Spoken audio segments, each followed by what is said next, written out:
بسم اللہ الرحمن الرحیم۔ صرف 5 منٹ کا مدرسہ قرآن و حدیث کی روشنی میں 2 شعبان المعظم اسلامی تاریخ۔ حضرت خالد بن ولید رضی اللہ عنہ کا اخلاص۔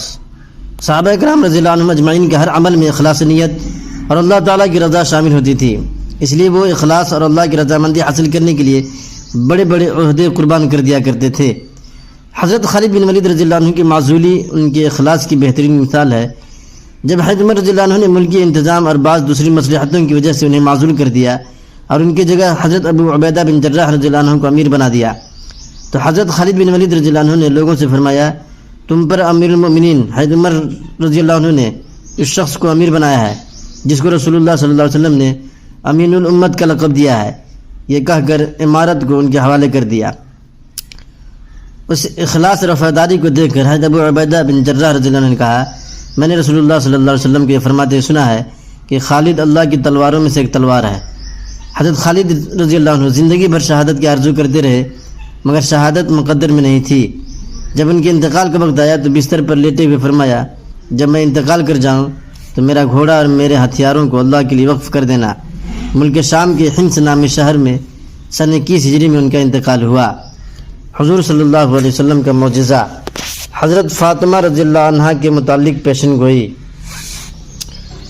مرض الوفات میں رسول اللہ صلی اللہ علیہ وسلم نے حضرت فاطمہ رضی اللہ عنہا کو یہ خبر دی کہ میری وفات کے بعد میرے اہل و عیال میں سب سے پہلے تو آ کر مجھ سے ملے گی۔ چنانچہ رسول اللہ صلی اللہ علیہ وسلم کی وفات کے بعد آپ صلی اللہ علیہ وسلم کی پیشن گوئی کے مطابق سب سے پہلے حضرت فاطمہ رضی اللہ عنہا کی وفات ہوئی۔ ایک فرض کے بارے میں، مسجد میں داخل ہونے کے لیے پاک ہونا۔ رسول اللہ صلی اللہ علیہ وسلم نے فرمایا، کسی حائضہ عورت اور کسی جنبی یعنی ناپاک آدمی کے لیے مسجد میں داخل ہونے کی بالکل اجازت نہیں ہے۔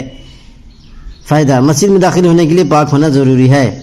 ایک سنت کے بارے میں، کپڑے پہننے کی دعا۔ رسول اللہ صلی اللہ علیہ وسلم نے فرمایا، جو کوئی کپڑا پہنے اور یہ دعا پڑھے تو اس کے اگلے پچھلے سب گناہ معاف ہو جاتے ہیں۔ دعا یہ ہے، الحمدللہ الذی کسانی ھذا ورزقنیہ من غیر حول منی ولا قوہ۔ ایک اہم عمل کی فضیلت، قرآن کی تلاوت کرنا۔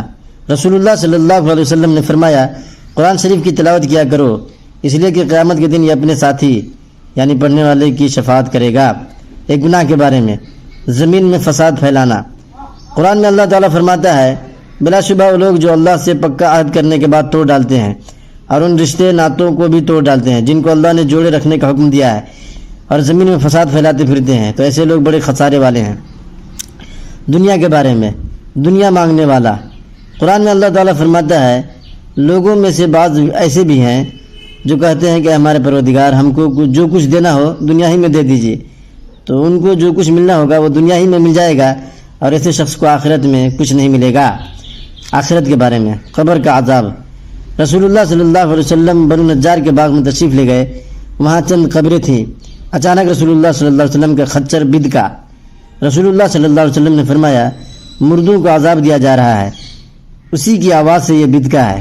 اگر یہ ڈر نہ ہوتا کہ تم مردوں کو دفن کرنا چھوڑ دو گے تو میں تمہیں بھی وہ آواز سنا دیتا۔ طب نبوی سے علاج، جسم کے درد کا علاج۔ حضرت عثمان بن ابی العاص رضی اللہ عنہ نے حضور صلی اللہ علیہ وسلم کی خدمت میں حاضر ہو کر اپنے جسم کے درد کو بتایا تو رسول اللہ صلی اللہ علیہ وسلم نے فرمایا، جہاں درد ہوتا ہو وہاں ہاتھ رکھ کر 3 بار بسم اللہ اور 7 مرتبہ یہ دعا پڑھو، اعوذ باللہ و قدرتی من شر ما اجد و احاذر۔ میں اللہ اور اس کی قدرت کی پناہ چاہتا ہوں ہر اس تکلیف سے جو مجھے پہنچتی ہے اور جس سے میں ڈرتا ہوں۔ چنانچہ ان صحابی نے جب یہ کلمات کہے تو ان کا درد ختم ہو گیا۔ پھر وہ صحابی اپنے گھر والوں اور دوسرے ضرورت مندوں کو ہمیشہ ان کلمات کی تلقین کرتے رہتے تھے۔ نبی پاک صلی اللہ علیہ وسلم کی نصیحت۔ رسول اللہ صلی اللہ علیہ وسلم نے فرمایا، اللہ کے ذکر کے علاوہ زیادہ بات مت کرو، کیونکہ اس سے دل میں سختی پیدا ہوتی ہے اور جس کے دل میں سختی ہوتی ہے وہ اللہ کی رحمت سے سب سے زیادہ دور ہوتا ہے۔